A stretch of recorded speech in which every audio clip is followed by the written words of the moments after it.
El Kaiju número 15 es uno de los enemigos más inquietantes en Kaiju número 8. Aparece en el episodio 21 de la segunda temporada, y no solo destaca por su fuerza, sino también por su capacidad de quebrar a sus rivales psicológicamente. Hoy veremos su origen, sus poderes y sus debilidades.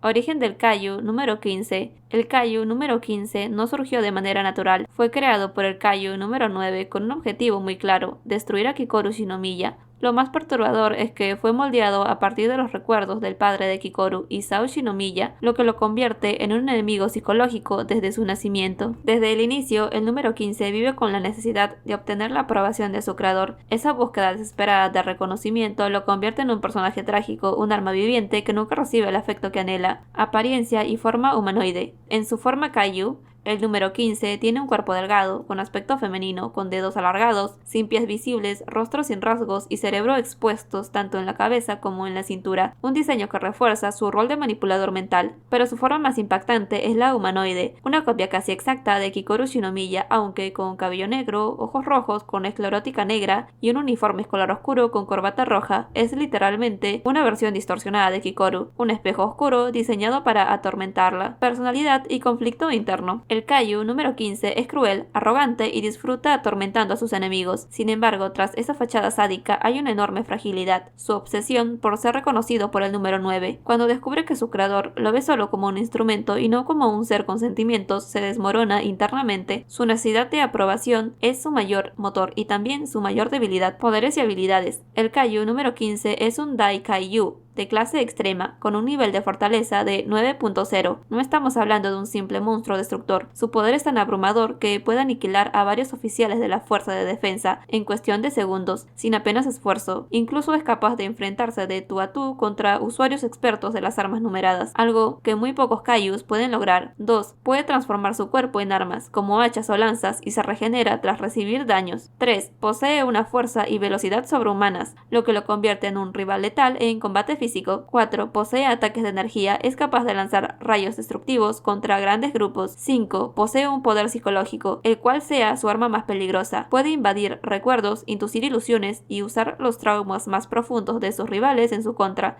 especialmente contra Kikoru. 6. Posee una forma humanoide de infiltración. Con su apariencia de Kikoru, manipula y desorienta, generando un caos emocional en medio del combate. Debilidades y problemas. A pesar de su fuerza, el número 15 no es invencible. Su núcleo sigue siendo su punto vital. Si se expone, puede ser destruido. Además, su mayor fortaleza, la manipulación psicológica, también se convierte en su talón de Aquiles. Cuando un rival consigue mantener la calma y resistir las ilusiones, el número 15 pierde gran parte de su ventaja. Y lo más trágico, su conflicto interno. Fue creado para buscar validación, pero jamás la obtiene. Esa verdad lo debilita más que cualquier golpe. La importancia de Kikoru. El enfrentamiento contra el número 15 fue más que una batalla, fue un momento decisivo en la vida de Kikoru Shinomiya. Allí enfrentó sus miedos, a pesar de el peso de su apellido y las expectativas de su padre. Derrotar al número 15 significó superar sus inseguridades y afirmar su propia identidad. Incluso el autor Naoya Matsumoto explicó que el diseño de este Kaiju, con cerebros expuestos, refuerza su papel de manipulador mental, y que tomar la apariencia de Kikoru simboliza cómo los enemigos pueden convertirse en reflejos distorsionados de lo que más tememos. Así como el Kaiju número 15 pasó de ser una de las amenazas más psicológicas a convertirse en el catalizador del crecimiento de Kikoru Shinomiya, un villano que reflejaba sus miedos, pero que terminó revelando su verdadera fortaleza.